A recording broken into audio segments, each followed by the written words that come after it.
নমস্কাৰ, মই উতনু ভূঞা। আপোনালোকে চাবলৈ আৰম্ভ কৰিছে সত্য এটা নতুন অধ্যায়, সত্য যি কম সঁচা কম। ৰাজনৈতিক পৰিৱেশ পৰিস্থিতিৰ ওপৰত আজি কথা পাতিব বিচাৰিছোঁ। নিৰ্বাচনৰ সময়ত সদায় প্ৰাৰ্থিত্ব কেন্দ্ৰিক এটা যুঁজ বা মতানৈক্য প্ৰায় প্ৰতিটো ৰাজনৈতিক দলৰ মাজত সংঘটিত হয়। যিবোৰ দলৰ অস্তিত্ব আছে, যিবোৰ দলৰ যথেষ্ট কেডাৰ আছে বা সদস্য আছে, প্ৰাৰ্থিত্ব কেন্দ্ৰিক সংঘাত তেওঁলোকৰ মাজত হয়েই। কোনো এটা সমষ্টিৰ পৰা এজন প্ৰাৰ্থী নাথাকে, 4-5জন প্ৰাৰ্থীয়ে টিকট বিচাৰিম বুলি আশা প্ৰকাশ কৰে। এই 4-5জনৰ মাজত কেতিয়াবা এজনে টিকট পায়, এজনেই টিকট পাব লাগিব, বাকীকেইজনে টিকট নাপায়। বাকীকেইজনৰ মন বেয়া হয়। ইয়াৰ মাজত কিছুমানে কেতিয়াবা দলৰ বিৰুদ্ধে বিদ্ৰোহ ঘোষণা কৰে, দল ত্যাগ কৰে, আৰু পিছমূৰত হয়তো ভাবে যে মই নিৰ্দলীয়ৰূপে যদি প্ৰতিদ্বন্দ্বিতা কৰোঁ মই জিকিব পাৰিম। সেই যে দলৰ বিৰোধিতা কৰা ব্যক্তিজন তেওঁৰ শুৱে বায়ে ঘূৰি ফুৰা সেইদৰে একাংশ কৰ্মীয়ে লগে লগে তেওঁৰ ওচৰত আহি কয়, নহয় আপুনি নিৰ্দলীয় খেলক, আমি আপোনাৰ লগত আছোঁ, আমি এইজন প্ৰাৰ্থীক ভাল নাপাওঁ। আচলতে সেই নিৰ্দিষ্ট ব্যক্তিজনৰ শুৱে বায়ে যিসকল লোক ঘূৰি ফুৰে সেইসকল সেই ব্যক্তিজনৰ দ্বাৰা পৰিচালিত হয়। আজি এবছৰ 2 বছৰ ধৰি সেই ব্যক্তিজনৰ লগত নিৰ্বাচনী প্ৰচাৰ অভিযানত বা সংগঠন শক্তিশালী কৰিবলৈ তেওঁলোক লাগি আছিল। গতিকে সেই ব্যক্তিসকলেও বিচাৰে তেওঁ যিজনৰ লগত লাগি আছে সেইজন জিকি অহাটো। যেতিয়া সেইজনৰ স্থানত বেলেগ এজনে টিকেট পায়, লাগি থকা ব্যক্তিজনৰ লগত থকা ব্যক্তিসকলে লগে লগে এওঁক নিৰ্দলীয় হিচাপে প্ৰতিদ্বন্দ্বিতা কৰিবলৈ বা আন দলত উঠি প্ৰতিদ্বন্দ্বিতা কৰিবলৈ উৎসাহ যোগায়। এয়া ৰাজনীতিৰ সাধাৰণ কথা। ৰাজনীতিত এনেধৰণৰ ঘটনা সংঘটিত হয়। আমি পূৰ্বৰ পৰা দেখি আছোঁ যে টিকট নোপোৱা প্ৰাৰ্থীয়ে লগে লগে বেলেগ দলত যোগদান কৰে বা নিৰ্দলীয়ৰূপে নিৰ্দলীয়ৰূপে প্ৰতিদ্বন্দ্বিতা কৰিবলৈ চেষ্টা চলায়। এইবাৰো ৰাজ্যত অনুৰূপ ধৰণৰ ঘটনা সংঘটিত হৈছে। বিজেপিৰ মাজৰ বহু প্ৰাৰ্থীয়ে টিকট নাপাই অসন্তুষ্টি ব্যক্ত কৰিছে। কংগ্ৰেছৰ মাজৰ কিছু প্ৰাৰ্থীয়ে টিকট নাপাই অসন্তুষ্টি প্ৰকাশ কৰিছে। অসম গণ পৰিষদৰ ভিতৰচোৱাতো অনুৰূপ ধৰণৰ ঘটনা হৈছে। এনে পৰিৱেশ পৰিস্থিতিৰ মাজত সেই দলটোৰ মুৰব্বীজনে দলৰ বিৰুদ্ধে বিদ্ৰোহ ঘোষণা কৰা লোকসকলক কেনেকৈ ধৰি ৰাখিবলৈ চেষ্টা চলাব পাৰে তাৰ ওপৰত সেই ৰাজনীতিবিদজনৰ দূৰদৰ্শিতা নিৰ্ভৰ কৰে। আজি এই ক্ষেত্ৰত কিছু অপ্ৰিয় সত্য আমি ক'বলৈ বিচাৰিছোঁ। মই মূলতঃ দুটা ৰাজনৈতিক দলৰ কথা ক'ব বিচাৰিছোঁ। এটা হৈছে কংগ্ৰেছ, আনটো হৈছে বিজেপি। দুয়োটা দলৰ মাজত প্ৰাৰ্থিত্ব কেন্দ্ৰিক সংঘাত হৈছে। কংগ্ৰেছে বহু এখন ৰাইজৰ দল বা জাতীয় পৰিষদক এৰি দিছে। বহুকেইটা সমষ্টিত কংগ্ৰেছে যোগ্য প্ৰাৰ্থী দিয়া নাই বুলি আনসকলে ভাবিছে। লগে লগে একাংশই কংগ্ৰেছৰ বিৰুদ্ধে বিদ্ৰোহ ঘোষণা কৰিছে, ৰাজীৱ ভৱনত ভঙা চিঙা কৰিছে। আনকি প্ৰদ্যুৎ বৰদলৈৰ দৰে নেতাই হঠাৎ কংগ্ৰেছ ত্যাগ কৰি বিজেপিত যোগদান কৰাৰ পিছত ঢিঙত একাংশ কংগ্ৰেছ কৰ্মীয়ে কাৰ্যালয়ত প্ৰৱেশ কৰি প্ৰদ্যুৎ বৰদলৈৰ আলোকচিত্ৰ চকী মেজ ভাঙি পেলাইছে। এয়া সাধাৰণ কথা। কিন্তু এই পৰ্যন্ত বিজেপিৰ ভিতৰচোৱাত এনেধৰণৰ ঘটনা সংঘটিত হোৱা নাই। কেইদিনমানৰ পূৰ্বে বিজেপিৰ কাৰ্যালয় লণ্ডভণ্ড কৰা হৈছে বুলি কংগ্ৰেছৰ এজন ব্যক্তিয়ে, যিজনে কংগ্ৰেছৰ হৈ প্ৰচাৰ চলায়, তেওঁ টুইট কৰিছিল। সেই টুইটক লৈ দেশজুৰি বিতৰ্কৰ সৃষ্টি হৈছিল। পিছত ইয়াক খণ্ডন কৰিলে পীযুষ হাজৰিকাই, কিন্তু তাৰ উত্তৰ কংগ্ৰেছৰ ফালৰ পৰা দিব নোৱাৰিলে। মই পুনৰ কৈছোঁ যে এই সংঘাতৰ সময়ছোৱাত লোকসকলক নিয়ন্ত্ৰণ কৰি ৰাখিব পৰাটোৱেই এজন ভাল নেতাৰ লক্ষণ। এতিয়া মই গৌৰৱ গগৈৰ কথা ক'ব বিচাৰিছোঁ। গৌৰৱ গগৈক বহুতে যথেষ্ট অহংকাৰী ব্যক্তি বুলি কয়। গৌৰৱ গগৈয়ে দলীয় কৰ্মীৰ লগত যোগাযোগ নাৰাখিবলৈ অভিযোগ উত্থাপন কৰে। এই নিৰ্বাচনৰ সময়তো বিভিন্নজনে অভিযোগ উত্থাপন কৰিছে যে বুথ পৰ্যায়ৰ কমিটিৰ সদস্যসকলৰ কথাটো বাদেই আনকি বিধায়ক আৰু কেতিয়াবা জিলা কংগ্ৰেছৰ সভাপতিৰ ফোন ৰিচিভ কৰাৰ পৰা বিৰত থাকে গৌৰৱ গগৈ। ৰাজনৈতিক নেতাসকল ব্যস্ত থাকিব পাৰে, কিন্তু তেওঁলোকে যেতিয়া ফোন আহে সেই সময়ত তেওঁ বেলেগ কামত থাকিব পাৰে। কিন্তু ভাল ৰাজনীতিবিদৰ কাম হৈছে পৰৱৰ্তী সময়ত সেই মিছ কল থকা ব্যক্তিজনলৈ ফোন কৰাটো। এই ক্ষেত্ৰত হিমন্ত বিশ্ব শৰ্মা ব্যতিক্ৰম। হিমন্ত বিশ্ব শৰ্মাক যিসকলে ফোন কৰে তেওঁলোকক সৈতে যোগাযোগ কৰিবলৈ হিমন্ত বিশ্ব শৰ্মাই চেষ্টা চলায়, বা হোৱাটছএপত যিমানবোৰ বাৰ্তা আহে সেই বাৰ্তাবোৰ হিমন্ত বিশ্ব শৰ্মাই চায়। এতিয়া গৌৰৱ গগৈৰ প্ৰসংগ এতিয়া আমি কিয় উত্থাপন কৰোঁ? গৌৰৱ গগৈ অসমৰ ৰাজনীতিৰ সৈতে, ৰাজ্যিক ৰাজনীতিৰ সৈতে মুঠেই জড়িত নাছিল। গৌৰৱ গগৈ প্ৰাক্তন মুখ্যমন্ত্ৰী তৰুণ গগৈৰ পুত্ৰ। নিয়ম অনুসৰি তৰুণ গগৈৰ পুত্ৰ হিচাপে ৰাজ্যৰ ৰাজনীতিত তেওঁৰ দখল থাকিব লাগিছিল। কিন্তু আমি দেখা পাইছিলোঁ তৰুণ গগৈৰ কাৰ্যকালত অসমৰ ৰাজনীতিত মুঠেই হাত দিয়া নাছিল বা ৰাজনীতি দখল কৰিবলৈ, ক্ষমতা প্ৰয়োগ কৰিবলৈ কেতিয়াও চেষ্টা চলোৱা নাছিল গৌৰৱ গগৈ। সেয়া আমি স্বীকাৰ কৰিব লাগিব। অৱশ্যে সেই সময়ত গৌৰৱ গগৈ লোকসভাৰ সদস্য হৈ গ'ল, কলিয়াবৰৰ পৰা সাংসদ হৈ গ'ল। গতিকে গৌৰৱে অধিকাংশ সময় নতুন দিল্লীতে কটাইছিল। মুখ্যমন্ত্ৰীৰ আশে পাশে যেতিয়া ৰাজনৈতিক সিদ্ধান্ত গ্ৰহণ কৰে, মুখ্যমন্ত্ৰীয়ে গৌৰৱ গগৈৰ লগত পৰামৰ্শ লোৱা আমি দেখা পোৱা নাছিলোঁ। বৰঞ্চ তৰুণ গগৈ কেতিয়াবা প্ৰদ্যুৎ বৰদলৈ, কেতিয়াবা হিমন্ত বিশ্ব শৰ্মা, কেতিয়াবা ৰকিবুল হুছেইন, কেতিয়াবা মুখ্যমন্ত্ৰীৰ আয়ুক্ত সচিব এম জি ভি কে বি ভানুৰ সৈতে পৰামৰ্শ লৈ বিভিন্ন সিদ্ধান্ত গ্ৰহণ কৰাটো পৰিলক্ষিত হৈছিল। তৰুণ গগৈয়ে তেওঁৰ পুত্ৰক তেওঁৰ কাম কাজ চাবলৈ দিয়া নাছিল, সেইটো বাস্তৱ সত্য, সেয়া ভাল কথা। কিন্তু ইয়াৰ পূৰ্বে আমি হিতেশ্বৰ শইকীয়াৰ কাৰ্যকালত দেখিছিলোঁ যে হিতেশ্বৰ শইকীয়াৰ হৈ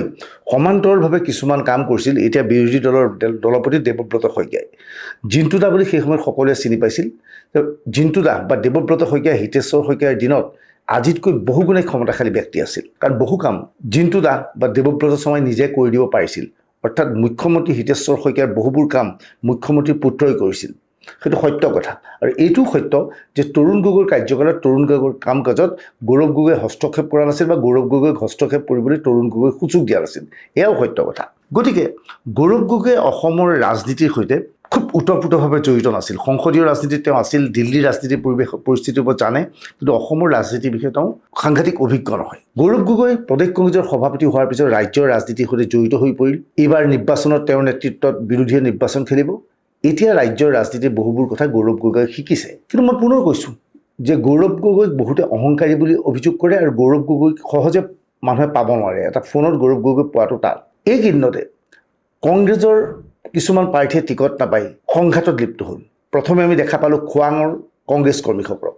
খোৱাঙৰ কংগ্ৰেছ কৰ্মীসকলে আসনখন জাতীয় পৰিষদৰ লুৰিণজ্যোতি গগৈক এৰি দিয়াৰ বাবে ব্যাপক হাৰত প্ৰতিবাদ কৰিছিল সেই প্ৰতিবাদ কৰাৰ সময়ত আনকি লুৰিণজ্যোতি গগৈৰ আলোকচিত্ৰও জ্বলাই দিছিল প্ৰতিকৃতিও জ্বলাইছিল এইবোৰত তেওঁলোকৰ নেতা জগদীশ ভূঞাই ফেচবুক পোষ্টযোগে প্ৰতিক্ৰিয়াও ব্যক্ত কৰিছিল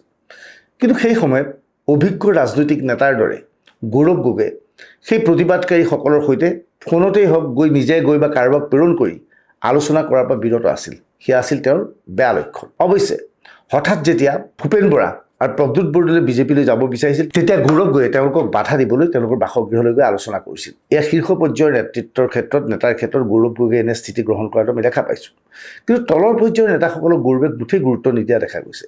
খোৱাঙত সেই ঘটনা সংঘটিত হ'ল খোৱাঙৰ সেই বিজেপি কংগ্ৰেছ কৰ্মীসকলক নিজৰ দলত ৰাখিবলৈ গৌৰৱ গগৈয়ে অকণো চেষ্টা নকৰিলে এবাৰো তেওঁৰ এটা ফোন নগ'ল যাৰ ফলত খোৱাঙৰ সেই প্ৰাৰ্থিত্ব প্ৰত্যাশীজনে ৰাইজৰ দলত পৰৱৰ্তী সময়ত যোগদান কৰিলে কেৱল সেয়ে নহয় তৰুণ গগৈৰ কাৰ্যকালত তৰুণ গগৈ এজন ঘনিষ্ঠ ব্যক্তি আছিল তিতাবৰৰ নাম আছিল ভাস্কৰ বৰুৱা ভাস্কৰ বৰুৱাক এজন চাহ ব্যৱসায়ীৰ সৈতে জড়িত ব্যক্তি যথেষ্ট অমায়িক ব্যক্তি যোৱাবাৰ বিজেপিৰ ঢৌৰ মাজত তিতাবৰৰ পৰা ভাস্কৰ বৰুৱাই বিজয়ী হৈ আহিবলৈ সক্ষম হৈছিল এতিয়া সমষ্টি পুনৰ নিৰ্ধাৰণৰ পিছত তিতাবৰ সমষ্টিটোৰ জনগাঁথনি কি সলনি হ'ল 50% চাহ বাগিচা হ'ল 50% চাহ বাগিচাৰ বাহিৰৰ মানুহ হ'ল বিজেপিয়ে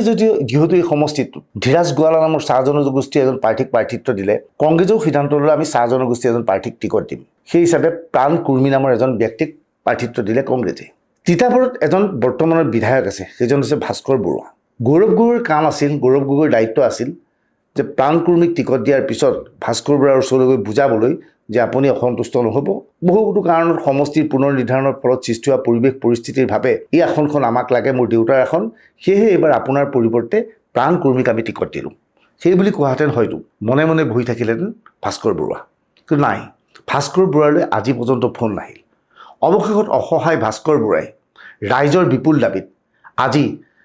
তিতাবৰ সমষ্টিৰ পৰা নিৰ্দলীয় প্ৰাৰ্থীৰ পৰা প্ৰতিদ্বন্দ্বিতা কৰিবলৈ মনোনয়ন পত্ৰ দাখিল কৰিবলৈ গ'ল ভাস্কৰ বৰুৱাৰ যথেষ্ট অভিমান আছে ভাস্কৰ বৰুৱাই কংগ্ৰেছক ভাল পাইছিল তৰুণ গগৈক ভাল পাইছিল সেয়েহে আজি মনোনয়ন পত্ৰ দাখিল কৰিবলৈ গৈ তেওঁ ক'লে যে প্ৰচাৰৰ বাবে মই নুঘূৰোঁ মোৰ ফটোখন ঘূৰিব অৰ্থাৎ তেওঁ কংগ্ৰেছক ঘূৰুৱাই তেওঁক জিকাবলৈ তেওঁ ব্যাপক হাৰত প্ৰচাৰ নচলোৱাৰ ইংগিত দিলে সেয়া হৈছে কংগ্ৰেছৰ প্ৰতি থকা তেওঁৰ টানৰ নমুনা মই ভাবোঁ সেইজন ভাস্কৰ বৰুৱাৰ ওচৰত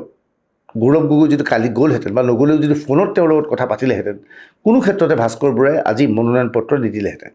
গৌৰৱ গগৈৰ অহংকাৰৰ এইটো এটা কাৰণ এই অনুৰূপ ঘটনা সংঘটিত হৈছে তেজপুৰত এগৰাকী কংগ্ৰেছ কৰ্মী আছিল পল্লৱী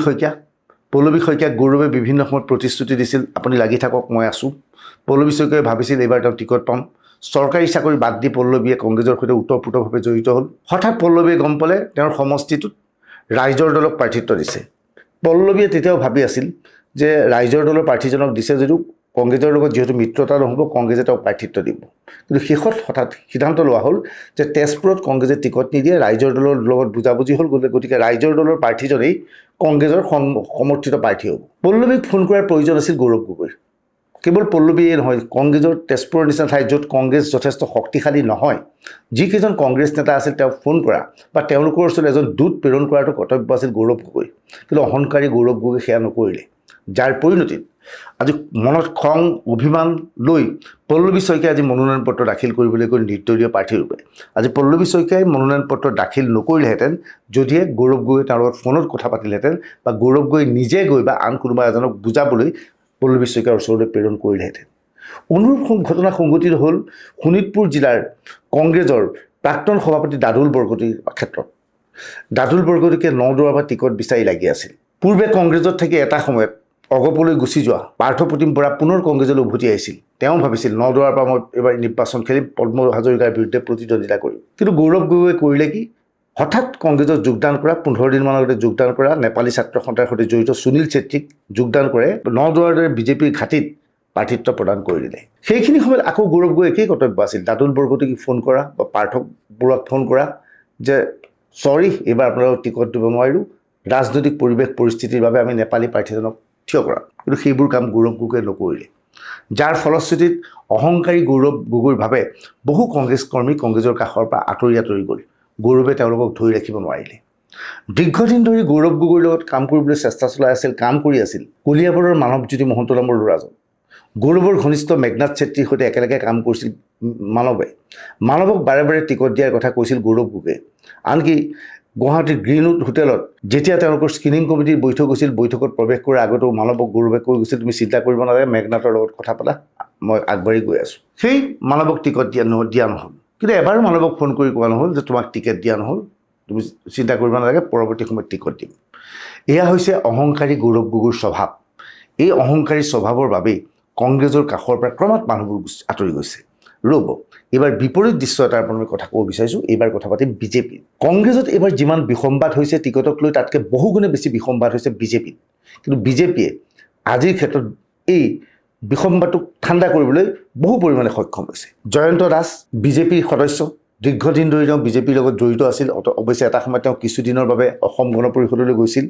আজি সিদ্ধাৰ্থ ভট্টাচাৰ্যই কৈছে যে তেওঁ প্ৰদেশ বিজেপিৰ সভাপতি হোৱাৰ পিছত তেওঁই জয়ন্ত দাসক আকৌ মাতি আনিছিল বিজেপিলৈ জয়ন্ত দাসে দিছপুৰৰ পৰা টিকট বিচাৰিছিল যোৱাবাৰো বিচাৰিছিল নাপালে এইবাৰ তেওঁ পাম বুলি আশা কৰিলে কিন্তু জয়ন্ত দাসক টিকট দিব পৰা নগ'ল এক বিশেষ পৰিস্থিতিত বিজেপিত যোগদান কৰা নগাঁৱৰ সাংসদ প্ৰদ্যুৎ বৰদলৈক বিজেপিয়ে টিকট দিলে দিছপুৰৰ পৰা প্ৰদ্যুৎ বৰদলৈক টিকট হিমন্ত বিশ্ব শৰ্মা বা দিলীপ শইকীয়াই দিয়া নাই প্ৰদ্যুৎ বৰদলৈক টিকট বিজেপিৰ কেন্দ্ৰীয় নেতৃত্বই দিছে য'ত নৰেন্দ্ৰ মোদী জড়িত আছে অমিত শ্বাহ জড়িত আছে জে পি নাড্ডা জড়িত আছে কিন্তু কিয় এজন কংগ্ৰেছীক টিকট দিয়া হ'ল বুলি জয়ন্ত দাসে বিদ্ৰোহ ঘোষণা কৰিলে যথেষ্ট সংবাদমেলত যি টি মন্তব্য আগবঢ়ালে মুখ্যমন্ত্ৰী হিমন্ত বিশ্ব শৰ্মাৰ সম্পৰ্কত এনে কিছু মন্তব্য আগবঢ়ালে যি ধৰণে শব্দ প্ৰয়োগ কৰিলে মই নাভাবোঁ শিষ্টাচাৰী দল বুলি পৰিচিত বিজেপিৰ কোনো নেতাই এনেধৰণৰ কথা ক'ব পাৰিব যি কি নহওক খঙৰ উত্তেজনাত জয়ন্ত দাসে এনেধৰণৰ বক্তব্য ৰাখিছিল কিন্তু বিজেপিয়ে বেয়া পোৱা নাছিল পিছৰ দিনাই পুৱাই জয়ন্ত দাসৰ বাসগৃহলৈ বিজেপিয়ে প্ৰেৰণ কৰিছিল মুখ্যমন্ত্ৰী হিমন্ত বিশ্ব শৰ্মাই প্ৰেৰণ কৰিছিল বিজেপিৰ সাংসদ সম্বিত পাত্ৰই জয়ন্ত দাসক বুজাইছিল একেলগে ফটো উঠিলে সকলো বুজাই আহিলে জয়ন্ত দাসক বুজাবলৈ চেষ্টা কৰিলে জয়ন্ত দাসে বুজিছিল কিন্তু পিছত একাংশ দলীয় কৰ্মীৰ হেঁচাত জয়ন্ত সিদ্ধান্ত ল'লে নহয় মই নিৰ্দলীয়ৰ পৰা প্ৰতিদ্বন্দ্বিতা কৰিম জয়ন্ত দাসে আজি নিৰ্দলীয় প্ৰাৰ্থীৰ পৰা প্ৰতিদ্বন্দ্বিতা কৰিছে তেওঁ প্ৰতিদ্বন্দ্বিতা কৰিব পাৰে কিন্তু তেওঁ বুজাবলৈ বিজেপি নেতাই চেষ্টা কৰিছিল যিটো কাম কংগ্ৰেছৰ গৌৰৱ গগৈয়ে কৰা নাছিল সিদ্ধাৰ্থ ভট্টাচাৰ্য বিজেপি ৰাজ্যিক বিজেপিৰ সভাপতি সেই সিদ্ধাৰ্থ ভট্টাচাৰ্যই হিমন্ত বিশ্ব শৰ্মাক বিজেপিলৈ আনিছিল সেই সিদ্ধাৰ্থ ভট্টাচাৰ্যই টিকট নাপালে কিন্তু সেই সিদ্ধাৰ্থ ভট্টাচাৰ্যৰ সৈতে লগে লগে যোগাযোগ কৰিলে মুখ্যমন্ত্ৰী হিমন্ত বিশ্ব শৰ্মাই ফোনত কথা পাতিলে সকলো বুজালে আৰু সিদ্ধাৰ্থ ভট্টাচাৰ্যৰ যি অভিমান যি খং সেই আঁতৰ হ'ল আজি সিদ্ধাৰ্থ ভট্টাচাৰ্যক ভাল লাগিছে ডিপ্লৰঞ্জন শৰ্মাৰ সৈতে একেলগে মনোনয়ন পত্ৰ দাখিল কৰিবলৈ আহিছে শান্তনু ভৰালী সৰ্বানন্দ সোণোৱালৰ দিনত তেওঁ আইন উপদেষ্টা আছিল বিভিন্ন কাৰণত মুখ্যমন্ত্ৰী হিমন্ত বিশ্ব শৰ্মাৰ লগত তেওঁৰ সম্পৰ্ক ভাল নহয় হিমন্ত বিশ্ব শৰ্মাক তেওঁ বিভিন্নকৈ লগ পাব বিচাৰিছে লগ পাব পৰা নাই শান্তনু ভৰালীয়ে বিভিন্ন সময়ত চৰকাৰক বিপাঙত পেলাবলৈ চেষ্টা চলোৱাত আমি দেখি আহিছোঁ জুবিন গাৰ্গৰ ইছ্যুটোতো চৰকাৰক তেওঁ বিপদত পেলাবলৈ চেষ্টা চলাইছিল সেই শান্তনু বৰালীয়ে ক'লে হিমন্ত বিশ্বক হেঁপাহ পলুৱাই গালি পাৰি ক'লে যে মই নিৰ্দলীয় প্ৰাৰ্থীৰ পৰা এবাৰ নিৰ্বাচনত প্ৰতিদ্বন্দ্বিতা কৰিম আজি গৌৰৱ গগৈ যদি আজি হিমন্ত বিশ্ব শৰ্মাৰ স্থানত থাকিলেহেঁতেন লগে লগে গহীনত বহি থাকে যি কৰা যিটো ৰাহুল গান্ধীয়ে কৰে কিন্তু বিজেপি এনেকুৱা দল নহয় বিজেপিয়ে লগে লগে শান্তনু ভৰালীৰ কাষলৈ পঠিয়ালে ৰাজ্যিক বিজেপিৰ সভাপতি দিলীপ শইকীয়াই শান্তনু ভৰালীক বুজালে আৰু শান্তনু ভৰালীয়ে বুজিলে আজি মনোনয়ন পত্ৰ দাখিল কৰিবলৈ নগ'ল শান্তনু ভৰালী খুব আছে যদিও দলৰ স্বাৰ্থত এই কাম কৰিলে এয়া হৈছে বিজেপিৰ নেতাৰ দূৰদৰ্শী চিন্তাৰ কাহিনী আমি অতুল বৰাৰ কথা জানো দিছপুৰৰ বিধায়ক অতুল বৰাই যেতিয়াই তেতিয়াই দুৰ্বাসা মুনিৰ দৰে খঙত থাকে টিকট নাপাই অতুল বৰাই হেঁপাহ পলুৱাই গালি পাৰিছিল কিন্তু সেইজন অতুল বৰাৰ বাসগৃহত মীৰা বৰঠাকুৰ গৈছিল কংগ্ৰেছৰ প্ৰাৰ্থী কংগ্ৰেছৰ সপক্ষে ভোটদান কৰিবলৈ গৈছিল কিন্তু লগে লগে পিছৰ দিনাই তেওঁৰ ঘৰত উপস্থিত হৈছিল মুখ্যমন্ত্ৰী